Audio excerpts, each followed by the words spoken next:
Indian lawyers കോൺഗ്രസിന്റെ ആഭിമുഖ്യത്തിൽ അഭിഭാഷക അവകാശ സംരക്ഷണ ദിനം ആചരിച്ചു.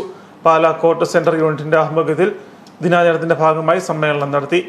അഭിഭാഷകർക്കെതിരെ വർദ്ധിച്ചു വരുന്ന അതിക്രമങ്ങൾ തടയുന്നതിനായി അഭിഭാഷക സംരക്ഷണ നിയമം നടപ്പാക്കണമെന്ന് Indian lawyers Congress Pala court centre unit committee ആവശ്യപ്പെട്ടു. അഭിഭാഷക ക്ഷേമനിധി 30 ലക്ഷം രൂപയാക്കി ഉയർത്തുക, ജൂനിയർ അഭിഭാഷകർക്ക് 5000 രൂപ വീതം പ്രതിമാസം സ്റ്റൈഫൻഡ് നൽകുകയും നിലവിലുള്ള കുടിശ്ശിക കൊടുത്തു തീർക്കുകയും ചെയ്യുക, അഭിഭാഷക പെൻഷൻ സ്കീം നടപ്പിലാക്കുക, അഭിഭാഷകരുടെ ആരോഗ്യക്ഷേമനിധി 5 ലക്ഷം രൂപയെ വർദ്ധിപ്പിക്കുക തുടങ്ങിയ 12 ആവശ്യങ്ങൾ ഉന്നയിച്ചുകൊണ്ടാണ് പ്രതിഷേധ സമരം സംഘടിപ്പിച്ചത്. Unit president advocate Manoj Kachiramattam അധ്യക്ഷത വഹിച്ചു. DCC vice president advocate Biju Punnadanam ഉദ്ഘാടനം ചെയ്തു. ഒരു ജീവിത ഔന്നത്യം ഉയർത്തിപ്പിടിക്കുന്നതിനും അവരുടെ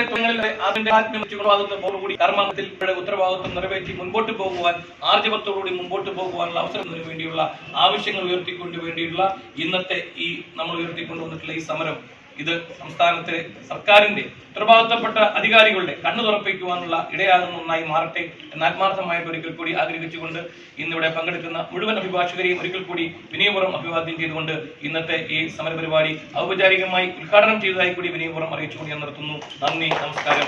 അഭിഭാഷകരായ Sirek James, Santhosh Manarcad, KT Jacob Kalarpara, Usha Menon, Prakash Vadakkan, Binoy Jose Mathew, Saji Manjappallil, Shaiby Alex, S Rajesh, Reji Thuruthiyil, R Manoj, AS Anilkumar, Shaji Adett, Joby George, Bijoy Mathew, Jacob Alphonse Das, Jilson Cherumalayil, Joel Mathew, Reshma Thomas, Naveen Michael, Ashish Koodikkatt തുടങ്ങിയവർ പ്രസംഗിച്ചു.